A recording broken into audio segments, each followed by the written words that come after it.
ನಮಸ್ಕಾರ ಪ್ರೀತಿಯ ಕನ್ನಡಿಗರ, ಇದು ಪಬ್ಲಿಕ್ ವಾಯ್ಸ್ ಕರ್ನಾಟಕ. ನಾನು ನಿಮ್ಮ ನಾಗೇಂದ್ರ ಕೆಂಪೇಗೌಡ. ಕರ್ನಾಟಕ ಸರ್ಕಾರ ಹಲವು ವರ್ಷಗಳಿಂದ ಮುಂದಿಟ್ಟಿರುವಂತಹ ಒಂದು ದೊಡ್ಡ ಯೋಜನೆ ಮೇಕೆದಾಟು ಯೋಜನೆ. ಆದರೆ ಈಗ ಈ ಯೋಜನೆ ಮತ್ತೆ ದೊಡ್ಡ ವಿವಾದದ ಕೇಂದ್ರವಾಗಿದೆ. ಇತ್ತೀಚೆಗೆ ತಮಿಳುನಾಡು ವಿಧಾನಸಭೆ ಮೇಕೆದಾಟು ಯೋಜನೆಗೆ ವಿರೋಧವಾಗಿ ಸರ್ವಾನುಮತದ ನಿರ್ಣಯವನ್ನ ಅಂಗೀಕಾರ ಮಾಡಿದೆ. ಆ ನಿರ್ಣಯದಲ್ಲಿ ಕೇಂದ್ರ ಸರ್ಕಾರ ಕರ್ನಾಟಕದ ಮೇಕೆದಾಟು ಯೋಜನೆಗೆ ಯಾವುದೇ ಅನುಮತಿಯನ್ನ ನೀಡಬಾರದು ಅಂತ ಒತ್ತಾಯಿಸಲಾಗಿದೆ. ಇದರಿಂದ ಕಾವೇರಿ ವಿವಾದ ಮತ್ತೆ ರಾಜಕೀಯ ಚರ್ಚೆಯ ಕೇಂದ್ರ ಬಿಂದುವಾಗಿದೆ. ಹಾಗಾದ್ರೆ ಮೇಕೆದಾಟು ಯೋಜನೆ ಅಸಲಿಗೇನು? ಇದು ನಮ್ಮ ಕರ್ನಾಟಕಕ್ಕೆ ಯಾಕೆ ಬೇಕು ಈ ಯೋಜನೆ? ತಮಿಳುನಾಡು ಯಾಕೆ ಈ ಒಂದು ಯೋಜನೆಗೆ ವಿರೋಧವನ್ನ ವ್ಯಕ್ತಪಡಿಸ್ತಾ ಇದೆ? ಈ ಯೋಜನೆ ಮುಂದುವರಿಯುತ್ತಾ ಅಥವಾ ಮತ್ತೆ ನಿಂತೇನಾದ್ರೂ ಹೋಗುತ್ತಾ ಮೇಕೆದಾಟು ಯೋಜನೆ? ಇಂದು ಯಾವುದೇ ಪಕ್ಷದ ಪರವಾಗಿ ಅಲ್ಲ, ದೃಢಪಟ್ಟ ಮಾಹಿತಿ, ಅಧಿಕೃತ ಹೇಳಿಕೆಗಳು ಮತ್ತು ಲಭ್ಯವಿರುವ ದಾಖಲೆಗಳ ಆಧಾರದ ಮೇಲೆ ಸಂಪೂರ್ಣ ವಿಷಯವನ್ನ ಬಹಳ ಸರಳವಾಗಿ ತಿಳಿದುಕೊಳ್ಳುವಂತಹ ಪ್ರಯತ್ನವನ್ನ ಈ ಮೇಕೆದಾಟು ಯೋಜನೆ ವಿಚಾರದಲ್ಲಿ ನಾವು ಮಾಡೋಣ. ಮೊದಲಿಗೆ ಮೇಕೆದಾಟು ಯೋಜನೆ ಅಂದ್ರೆ ಏನು ಅನ್ನೋದನ್ನ ಸ್ವಲ್ಪ ಕ್ಲಾರಿಫೈ ಮಾಡ್ಕೊಳ್ಳೋಣ. ಮೊದಲು ಒಂದು ವಿಷಯವನ್ನ ನಾವು ಅರ್ಥ ಮಾಡ್ಕೋಬೇಕು. ಮೇಕೆದಾಟು ಅಂದ್ರೆ ಕಾವೇರಿ ನದಿಯ ಮೇಲಿರುವಂತಹ ಒಂದು ಪ್ರದೇಶ. ಇದು ಬೆಂಗಳೂರಿನಿಂದ ಸುಮಾರು 95 ಕಿಲೋಮೀಟರ್ ದೂರ, ಅಂದ್ರೆ ಕನಕಪುರ ಮಾರ್ಗದಲ್ಲಿ ಈ ಒಂದು ಪ್ರದೇಶ ಬರುತ್ತೆ. ಕರ್ನಾಟಕ ಸರ್ಕಾರ ಇಲ್ಲಿ ಬ್ಯಾಲೆನ್ಸಿಂಗ್ ರಿಸರ್ವಿಯರ್ ಅಂದ್ರೆ ಮಳೆಯ ಸಮಯದಲ್ಲಿ ಹರಿದು ಹೋಗುವಂತಹ ಹೆಚ್ಚುವರಿ ನೀರನ್ನ ಸಂಗ್ರಹಣೆ ಮಾಡೋದಕ್ಕೆ ಅಂತ ಒಂದು ಜಲಾಶಯ ನಿರ್ಮಿಸುವ ಒಂದು ಯೋಜನೆಯನ್ನ ಮಾಡಿಕೊಂಡಿದೆ. ಈ ಒಂದು ಯೋಜನೆಯ ಅಂದಾಜು ವೆಚ್ಚ ಸುಮಾರು 9,000 ಕೋಟಿ ಅಂತ ಹೇಳಲಾಗ್ತಾ ಇದೆ. ಸರ್ಕಾರದ ಪ್ರಕಾರ ಈ ಒಂದು ಯೋಜನೆಯ ಪ್ರಮುಖ ಉದ್ದೇಶ ಏನು ಅಂತ ಅಂದ್ರೆ ಬೆಂಗಳೂರು ಮತ್ತು ಸುತ್ತಮುತ್ತಲಿನ ಪ್ರದೇಶಗಳಿಗೆ ಭವಿಷ್ಯದಲ್ಲಿ ಕುಡಿಯುವ ನೀರಿನ ಒಂದು ಭದ್ರತೆಯನ್ನ ಒದಗಿಸುವಂಥದ್ದು. ಇನ್ನು ಮಳೆಯ ಸಮಯದಲ್ಲಿ ವ್ಯರ್ಥವಾಗಿ ಏನು ನೀರು ಹರಿದು ಹೋಗಿ ಪೋಲಾಗ್ತಾ ಇರುತ್ತೆ, ಈ ನೀರನ್ನ ಸಂಗ್ರಹಣೆ ಮಾಡುವಂಥದ್ದು ಮತ್ತು ಈ ಒಂದು ನೀರಿನ ನಿರ್ವಹಣೆಯನ್ನ ಇನ್ನಷ್ಟು ಪರಿಣಾಮಕಾರಿಯಾಗಿಸುವಂಥದ್ದು ಈ ಒಂದು ಕರ್ನಾಟಕ ಸರ್ಕಾರದ ಮುಖ್ಯ ಉದ್ದೇಶವಾಗಿದೆ. ಇನ್ನು ಇದರ ಜೊತೆಗೆ ಸುಮಾರು 400 ಮೆಗಾವ್ಯಾಟ್ ಜಲ ವಿದ್ಯುತ್ ಉತ್ಪಾದಿಸುವಂತಹ ಒಂದು ಯೋಜನೆಯೂ ಕೂಡ, ಉದ್ದೇಶವೂ ಕೂಡ ಈ ಒಂದು ಯೋಜನೆಯಲ್ಲಿ. ಅಂದ್ರೆ ಕರ್ನಾಟಕ ಸರ್ಕಾರ ಹೇಳೋ ಪ್ರಕಾರ ಬೆಂಗಳೂರು ಎಲ್ರಿಗೂ ಗೊತ್ತಿರೋ ಪ್ರಕಾರ ಬಹಳ ವೇಗವಾಗಿ ಬೆಳೀತಾ ಇರುವಂತಹ ನಗರ. ಜನಸಂಖ್ಯೆ ಸಾಕಷ್ಟು ಹೆಚ್ಚಾಗ್ತಾ ಇದೆ ವರ್ಷದಿಂದ ವರ್ಷಕ್ಕೆ. ಇನ್ನು ಮುಂದಿನ ವರ್ಷಗಳಲ್ಲಿ ಕುಡಿಯುವ ನೀರಿನ ಬೇಡಿಕೆ ಇನ್ನಷ್ಟು ಹೆಚ್ಚಾಗುವ ಸಾಧ್ಯತೆ ಇದೆ. ಆದ್ದರಿಂದ ಈಗಲೇ ದೀರ್ಘಾವಧಿಯ ಯೋಜನೆ ಅಗತ್ಯ. ಅದು ಮಾಡಿಕೊಂಡ್ರೆ ಮುಂದೆ ಅನುಕೂಲ ಆಗುತ್ತೆ ಅಂತ ಸರ್ಕಾರ ಹೇಳ್ತಾ ಇದೆ. ಆದ್ರೆ ಇಲ್ಲಿಂದಲೇ ವಿವಾದ ಆರಂಭವಾಗುತ್ತೆ. ಯಾಕೆ ಅಂದ್ರೆ ತಮಿಳುನಾಡು ಈ ಒಂದು ಯೋಜನೆಗೆ ಆರಂಭದಿಂದಲೇ ವಿರೋಧವನ್ನ ವ್ಯಕ್ತಪಡಿಸ್ತಾ ಇದೆ. ತಮಿಳುನಾಡು ಯಾಕೆ ವಿರೋಧ ಮಾಡ್ತಾ ಇದೆ ಈ ಒಂದು ಮೇಕೆದಾಟು ಯೋಜನೆಗೆ? ಇಲ್ಲಿ ಒಂದು ಪ್ರಶ್ನೆ ಉದ್ಭವ ಆಗುತ್ತೆ. ಮೇಕೆದಾಟು ಯೋಜನೆ ಹೊಸದೇನಲ್ಲ, ಇದು ತುಂಬಾ ಹಳೆಯ ಯೋಜನೆ. ಇದು ಹಾಗಿದ್ರೂ ಕೂಡ ಈಗ ಮತ್ತೆ ಯಾಕೆ ಸುದ್ದಿಯಾಗಿದೆ? ಕಾರಣ, ಇತ್ತೀಚೆಗೆ ತಮಿಳುನಾಡು ವಿಧಾನಸಭೆ ಮತ್ತೊಮ್ಮೆ ಈ ಒಂದು ಯೋಜನೆಗೆ ವಿರೋಧವನ್ನ ವ್ಯಕ್ತಪಡಿಸಿ ನಿರ್ಣಯವನ್ನ ಅಂಗೀಕಾರ ಮಾಡಿದೆ. ಇಲ್ಲಿ ತಮಿಳುನಾಡಿನ ವಾದ ಏನು ಅಂತ ಅಂದ್ರೆ ಕಾವೇರಿ ಒಂದು ಅಂತಾರಾಜ್ಯ ನದಿ. ಈ ಒಂದು ನದಿಯ ನೀರನ್ನ ಕರ್ನಾಟಕ ಮತ್ತು ತಮಿಳುನಾಡು ಎರಡೂ ರಾಜ್ಯಗಳು ಕೂಡ ಬಳಸ್ತವೆ. ಕರ್ನಾಟಕ ಹೊಸ ಜಲಾಶಯವನ್ನೇನಾದ್ರೂ ನಿರ್ಮಾಣ ಮಾಡಿದ್ರೆ ಇಲ್ಲಿ ತಮಿಳುನಾಡಿಗೆ ಹರಿದು ಬರುವ ನೀರಿನ ಪ್ರಮಾಣದ ಮೇಲೆ ಪರಿಣಾಮ ಬೀರುವ ಸಾಧ್ಯತೆ ಇದೆ ಎನ್ನುವಂತಹ ಆತಂಕ ತಮಿಳುನಾಡಿನದ್ದು.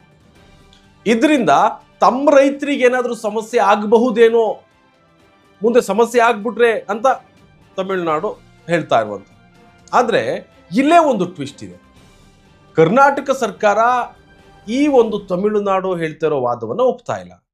ಸರ್ಕಾರದ ಪ್ರಕಾರ ಮೇಕೆದಾಟು ಯೋಜನೆಯ ಉದ್ದೇಶ ತಮಿಳುನಾಡಿನ ಪಾಲಿನ ನೀರೇನಿದೆ ಅದನ್ನ ತಡೆಯುವಂಥದ್ದಲ್ಲ ಈ ಒಂದು ಯೋಜನೆ ಉದ್ದೇಶ. ಮಳೆ ಸಮಯದಲ್ಲಿ ಹೆಚ್ಚುವರಿಯಾಗಿ ಏನು ಹರಿದು ಹೋಗುತ್ತೆ, ನೀರು ಸುಮ್ಮನೆ ಪೋಲಾಗುತ್ತೆ, ಅದನ್ನ ನಾವು ಸಂಗ್ರಹ ಮಾಡಿ ರಾಜಧಾನಿ ಬೆಂಗಳೂರು ಮತ್ತು ಸುತ್ತಮುತ್ತಲಿನ ಪ್ರದೇಶಗಳೇನಿದೆ ಅದಕ್ಕೆ ಒಂದು ಭವಿಷ್ಯದಲ್ಲಿ ಕುಡಿಯುವ ನೀರಿನ ಭದ್ರತೆಯನ್ನ ಒದಗಿಸುವಂಥದ್ದು ಒಂದು ಮುಖ್ಯ ಉದ್ದೇಶ ನಮ್ಮ ಸರ್ಕಾರದ್ದು ಅಂತ ಹೇಳ್ತಾ ಇದೆ. ಇನ್ನು ಇಲ್ಲಿಯವರೆಗೆ ಕರ್ನಾಟಕದ ವಾದವನ್ನ ನೋಡಿದ್ದೇವೆ, ತಮಿಳುನಾಡಿನ ವಾದವನ್ನು ಕೂಡ ನಾವು ನೋಡಿದ್ದೇವೆ. ಆದರೆ ಕಾನೂನು ಏನು ಹೇಳುತ್ತೆ ಈ ಒಂದು ಯೋಜನೆಗೆ, ಇದು ನಾವು ಬಹಳ ಮುಖ್ಯ, ಇದನ್ನ ಅರ್ಥ ಮಾಡ್ಕೋಬೇಕೀಗ. ಕಾವೇರಿ ನೀರಿನ ವಿಚಾರ ಕೇವಲ ಒಂದು ರಾಜಕೀಯ ಚರ್ಚೆಯ ವಿಷಯ ಅಲ್ಲ. ಇದು ಈ ಕುರಿತು ಹಲವು ವರ್ಷಗಳಿಂದ ನ್ಯಾಯಾಲಯಗಳಲ್ಲಿ ವಿಚಾರಣೆ ನಡೆದಿದೆ. ಕಾವೇರಿ ನೀರು ಹಂಚಿಕೆ ಕುರಿತು ನ್ಯಾಯಮಂಡಳಿ ತೀರ್ಪನ್ನು ಕೂಡ ನೀಡಿದೆ. ನಂತರ ಸುಪ್ರೀಂ ಕೋರ್ಟ್ ಕೂಡ ತನ್ನ ತೀರ್ಪನ್ನು ಪ್ರಕಟ ಮಾಡಿದೆ ಈ ಒಂದು ಯೋಜನೆಗೆ ಸಂಬಂಧಪಟ್ಟಂತೆ. ಈ ತೀರ್ಪುಗಳ ಆಧಾರದ ಮೇಲೆ ಕಾವೇರಿ ನೀರು ನಿರ್ವಹಣಾ ಪ್ರಾಧಿಕಾರ ಮತ್ತು ಆ ಸಂಬಂಧಿತ ಸಂಸ್ಥೆಗಳು ಕಾರ್ಯನಿರ್ವಹಿಸ್ತಾ ಇವೆ. ಅಂದ್ರೆ ಕರ್ನಾಟಕ ಸರ್ಕಾರ ಯಾವುದೇ ಯೋಜನೆ ಘೋಷಣೆ ಮಾಡಿದ ತಕ್ಷಣ ನಿರ್ಮಾಣವನ್ನ ಆರಂಭ ಮಾಡೋದಕ್ಕೆ ಸಾಧ್ಯವಿಲ್ಲ. ಈ ಯೋಜನೆ ಏನಾದರೂ ಮುಂದುವರಿಬೇಕು ಅಂತ ಅಂದ್ರೆ ಕೇಂದ್ರ ಸರ್ಕಾರದ ಅನುಮತಿ ಬೇಕಾಗುತ್ತೆ. ಇಲ್ಲಿ ಪರಿಸರ ಇಲಾಖೆಯ ಅನುಮತಿಯೂ ಕೂಡ ಬೇಕು. ಇನ್ನು ಕಾನೂನಿನ ಪ್ರಕ್ರಿಯೆಗಳೇನಿದೆ ಅದು ಪೂರ್ಣಗೊಳ್ಳಬೇಕು. ಅದಕ್ಕಾಗಿಯೇ ಇಷ್ಟು ವರ್ಷಗಳಾದರೂ ಕೂಡ ಈ ಒಂದು ಮೇಕೆದಾಟು ಯೋಜನೆ ಇನ್ನೂ ಕೂಡ ಆರಂಭದ ಹಂತದಲ್ಲೇ ಇದೆ. ಸಕ್ಸಸ್ಫುಲ್ ಆಗ್ತಿಲ್ಲ ಈ ಒಂದು ಯೋಜನೆ. ಹಾಗಾದ್ರೆ ಬೆಂಗಳೂರಿಗೆ ಈ ಒಂದು ಯೋಜನೆ ನಿಜವಾಗಿಯೂ ಅಗತ್ಯ ಇದೆಯಾ? ಇಲ್ಲೇ ಕರ್ನಾಟಕ ಸರ್ಕಾರ ಮತ್ತೊಂದು ಪ್ರಮುಖ ವಾದವನ್ನ ಮುಂದಿಡ್ತಾ ಇದೆ.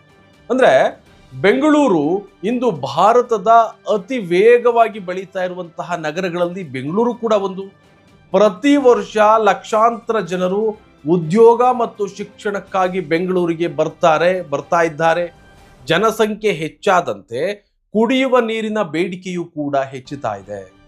ಸರ್ಕಾರದ ಪ್ರಕಾರ ಮುಂದಿನ 20ರಿಂದ 30 ವರ್ಷಗಳ ಅಗತ್ಯವನ್ನ ಗಮನದಲ್ಲಿಟ್ಟುಕೊಂಡು ಈಗಲೇ ನಾವು ಒಂದು ಹೊಸ ನೀರಿನ ಮೂಲಗಳನ್ನ ಸೃಷ್ಟಿ ಮಾಡಬೇಕು. ನಾವು ಸೃಷ್ಟಿ ಮಾಡಲಿಲ್ಲ ಅಂತ ಅಂದ್ರೆ ಭವಿಷ್ಯದಲ್ಲಿ ಕುಡಿಯುವ ನೀರಿನ ಸಮಸ್ಯೆ ಮತ್ತಷ್ಟು ಗಂಭೀರವಾಗಬಹುದು. ಅದಕ್ಕಾಗಿಯೇ ಮೇಕೆದಾಟು ಯೋಜನೆ ಅತ್ಯಗತ್ಯ ಅಂತ ಕರ್ನಾಟಕ ಸರ್ಕಾರ ಹೇಳ್ತಾ ಇದೆ. ಆದ್ರೆ ತಮಿಳುನಾಡು ಈ ವಾದವನ್ನ ಒಪ್ತಾ ಇಲ್ಲ. ಅವ್ರ ಪ್ರಕಾರ ನೀವೇನಾದ್ರೂ ಹೊಸ ಜಲಾಶಯವನ್ನ ನಿರ್ಮಾಣ ಮಾಡಿದ್ರೆ ಅಥವಾ ಹೊಸ ಜಲಾಶಯ ನಿರ್ಮಾಣ ಆದ್ರೆ ಭವಿಷ್ಯದಲ್ಲಿ ಕಾವೇರಿ ನೀರಿನ ಹರಿವಿನ ಮೇಲೆ ಪರಿಣಾಮ ಬೀರುವ ಸಾಧ್ಯತೆ ಇದೆ. ಆದ್ದರಿಂದ ಈ ಒಂದು ಯೋಜನೆಗೆ ಅನುಮತಿ ನೀಡಬಾರದು ಅಂತ ಅವರು ಒತ್ತಾಯ ಮಾಡ್ತಾ ಇದ್ದಾರೆ. ಈಗ ಮುಂದೆ ಏನಾಗಬಹುದು? ಸದ್ಯದ ಪರಿಸ್ಥಿತಿಯಲ್ಲಿ ಈ ಒಂದು ಯೋಜನೆ ತಕ್ಷಣ ಆರಂಭವಾಗುತ್ತದೆ ಅಥವಾ ಸಂಪೂರ್ಣ ರದ್ದಾಗುತ್ತೆ ಅಂತ ಹೇಳೋದಕ್ಕೆ ಸಾಧ್ಯವಿಲ್ಲ. ಯಾಕೆಂದ್ರೆ ಮುಂದಿನ ನಿರ್ಧಾರಗಳು ಕೇಂದ್ರ ಸರ್ಕಾರ ಮತ್ತು ಪರಿಸರ ಇಲಾಖೆಯ ಅನುಮತಿಗಳು ಮತ್ತು ಅಗತ್ಯ ಬಿದ್ದರೆ ನ್ಯಾಯಾಲಯದ ಪ್ರಕ್ರಿಯೆಗಳ ಮೇಲೆ ಅವಲಂಬಿತವಾಗಿದೆ. ಅಂದ್ರೆ ಈ ಒಂದು ವಿಷಯ ಇನ್ನೂ ಮುಕ್ತಾಯ ಆಗಿಲ್ಲ. ಮುಂದಿನ ದಿನಗಳಲ್ಲಿ ಮತ್ತಷ್ಟು ಬೆಳವಣಿಗೆಗಳು ನಡೆಯುವಂತಹ ಸಾಧ್ಯತೆ ಇದೆ ಈ ಒಂದು ಯೋಜನೆಗೆ ಸಂಬಂಧಪಟ್ಟಂತೆ. ಇನ್ನು ಈ ವಿಚಾರಕ್ಕೆ ಸಂಬಂಧಪಟ್ಟಂತೆ ನಾವು ಒಂದು ವಿಶ್ಲೇಷಣೆ ಮಾಡೋದಾದ್ರೆ, ಒಂದು ಕಡೆ ಬೆಂಗಳೂರಿಗೆ ಭವಿಷ್ಯದಲ್ಲಿ ಕುಡಿಯುವ ನೀರಿನ ಅಗತ್ಯ ಹೆಚ್ಚುತ್ತಾ ಇದೆ, ಸತ್ಯ ಅದು. ಮತ್ತೊಂದು ಕಡೆ ತಮಿಳುನಾಡಿನ ರೈತರು ತಮ್ಮ ಪಾಲಿನ ನೀರಿನ ಬಗ್ಗೆ ಆತಂಕವನ್ನ ವ್ಯಕ್ತಪಡಿಸ್ತಾ ಇದ್ದಾರೆ. ಹೀಗಾಗಿ ಈ ಒಂದು ವಿಚಾರವನ್ನ ಕೇವಲ ರಾಜಕೀಯದ ಒಬ್ರು ಆರೋಪ ಪ್ರತ್ಯಾರೋಪವಾಗಿ ನೋಡೋದಕ್ಕಿಂತ ಕಾನೂನು ತಜ್ಞರ ವರದಿಗಳು ಏನು ಹೇಳುತ್ತೆ ಅದು ಮತ್ತು ಅಧಿಕೃತ ನಿರ್ಧಾರಗಳ ಆಧಾರದ ಮೇಲೆ ನೋಡುವಂಥದ್ದು ಬಹಳ ಮುಖ್ಯವಾಗುತ್ತೆ ಈ ಒಂದು ಯೋಜನೆ ವಿಚಾರಕ್ಕೆ ಸಂಬಂಧಪಟ್ಟಂತೆ. ಇನ್ನು ಮುಂದಿನ ದಿನಗಳಲ್ಲಿ ಕೇಂದ್ರ ಸರ್ಕಾರ ಯಾವ ನಿರ್ಧಾರವನ್ನ ತೆಗೆದುಕೊಳ್ಳುತ್ತೆ, ಮೇಕೆದಾಟು ಯೋಜನೆಗೆ ಅನುಮತಿ ಏನಾದರೂ ಸಿಗುತ್ತಾ ಅಥವಾ ಮತ್ತೆ ವಿಳಂಬವಾಗ್ತಾನೆ ಹೋಗುತ್ತಾ ಎನ್ನುವುದನ್ನ ಮುಂದಿನ ದಿನಗಳಲ್ಲಿ ನಾವು ಕಾದು ನೋಡಬೇಕಾಗಿದೆ. ಈ ವಿಷಯದ ಬಗ್ಗೆ ನಿಮ್ಮ ಅಭಿಪ್ರಾಯ ಏನು? ಮೇಕೆದಾಟು ಯೋಜನೆ ನಮ್ಮ ಕರ್ನಾಟಕಕ್ಕೆ ಅಗತ್ಯ ಇದೆಯಾ ಅಥವಾ ತಮಿಳುನಾಡಿನ ಆತಂಕ ಏನಿದೆ ಆ ಆತಂಕ ಸಮಂಜಸವಾಗಿದೆ ಅಂತ ನಿಮಗೆ ಅನಿಸುತ್ತಾ? ನಿಮ್ಮ ಅಭಿಪ್ರಾಯಗಳನ್ನು ಕಮೆಂಟ್ನಲ್ಲಿ ತಿಳಿಸಿ. ಈ ವಿಡಿಯೋ ನಿಮಗೆ ಇಷ್ಟ ಆದರೆ ಲೈಕ್ ಮಾಡಿ, ಶೇರ್ ಮಾಡಿ ಮತ್ತು ಇಂತಹ ನಿಖರ ಮತ್ತು ಪರಿಶೀಲಿತ ಮತ್ತು ಸಮತೋಲನದ ಸುದ್ದಿಗಳಿಗಾಗಿ ಪಬ್ಲಿಕ್ ವಾಯ್ಸ್ ಕರ್ನಾಟಕ ಯೂಟ್ಯೂಬ್ ಚಾನಲನ್ನು ಸಬ್ಸ್ಕ್ರೈಬ್ ಮಾಡಿ. ನಮ್ಮ ಫೇಸ್ಬುಕ್, ಇನ್ಸ್ಟಾ ಪೇಜನ್ನು ಕೂಡ ಫಾಲೋ ಮಾಡಿ. ಯಾವುದೇ ಒಂದು ಅಪ್ಡೇಟ್, ಉಪಯುಕ್ತ ಮಾಹಿತಿ ನಾವು ಅಪ್ಡೇಟ್ ಮಾಡಿದ್ರು ಕೂಡ ನಿಮಗೆ ಸಿಗುತ್ತೆ ಅಂತ ಹೇಳ್ತಾ ಮುಂದಿನ ಮತ್ತೊಂದು ವಿಶೇಷ ಸುದ್ದಿಯೊಂದಿಗೆ ನಾನು ನಿಮಗೆ ಸಿಗ್ತೀನಿ. ಧನ್ಯವಾದಗಳು.